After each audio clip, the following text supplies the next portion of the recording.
Polisi ungkap satu pelaku yang habisi nyawa anak di Makassar ternyata sudah dewasa.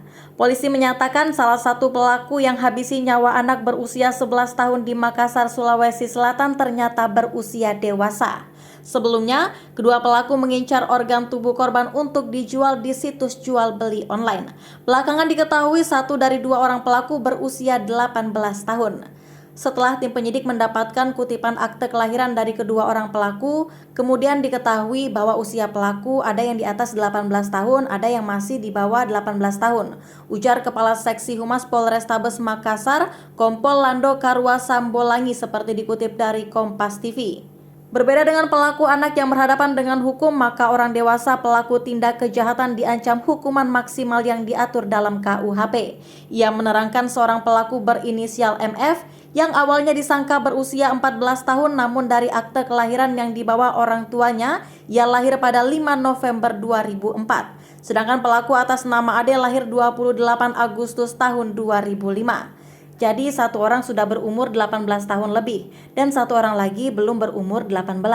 Terang dia, kasus penculikan dan pembunuhan anak berusia 11 tahun yang mengincar organ tubuh korban terjadi di Makassar 8 Januari lalu. Kedua pelaku nekat menculik korban karena tergiur informasi di internet mengenai jual beli organ tubuh yang dihargai hingga miliaran rupiah.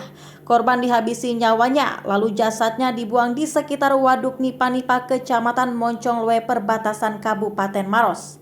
Sejauh ini polisi tidak menemukan kaitan kedua pelaku dengan jaringan sindikat penjual organ tubuh. Seperti yang diberitakan sebelumnya, seorang bocah yang berusia 11 tahun di Makassar, Sulawesi Selatan diculik dan dihabisi nyawanya oleh dua orang remaja karena mereka tergiur uang 1,2 miliar rupiah dari tawaran jual beli ginjal di media sosial. Kepolisian Indonesia mengatakan kasus ini tidak terkait jaringan jual beli organ tubuh, tapi BBC News Indonesia menemukan penawaran dan permintaan ginjal dengan imbalan uang masih beredar di media sosial. Seorang ahli kesehatan masyarakat menyebut tawar-menawar ginjal di media sosial bisa berpotensi menjadi pintu masuk sindikat perdagangan organ.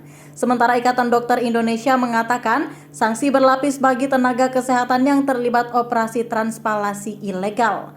Pejabat Kementerian Komunikasi dan Informatika mengklaim terus melakukan penjaringan dugaan transaksi organ tubuh yang mencurigakan di internet. Karmin masih belum bisa beranjak dari makam anaknya, Mufadil Sadewa yang berusia 11 tahun. Di makam yang masih basah dengan taburan bunga segar di atasnya, Karmin terus mengelus nisan anak keduanya itu sambil mengenang pujaan hati. Dewa istilahnya memang jiwa-jiwa pekerja keras, tidak menyusahkan orang tua dan tidak pernah mengeluh dalam kondisi apapun walau berat bagaimanapun pekerjaannya.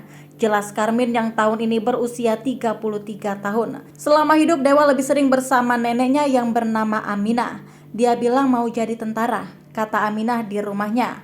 Mufadil Sadewa ditemukan tak bernyawa di kolong jembatan Jalan Inspeksi Pam Timur Waduk Nipa-Nipa, Kecamatan Moncongloe, Kabupaten Maros, Sulawesi Selatan pada Selasa 10 Januari 2023. Belakangan diketahui bocah kelas 5 SD ini diculik dan dihabisi nyawanya oleh dua remaja berinisial A dan F. Keduanya didorong tawaran penjualan ginjal dengan harga tinggi di media sosial.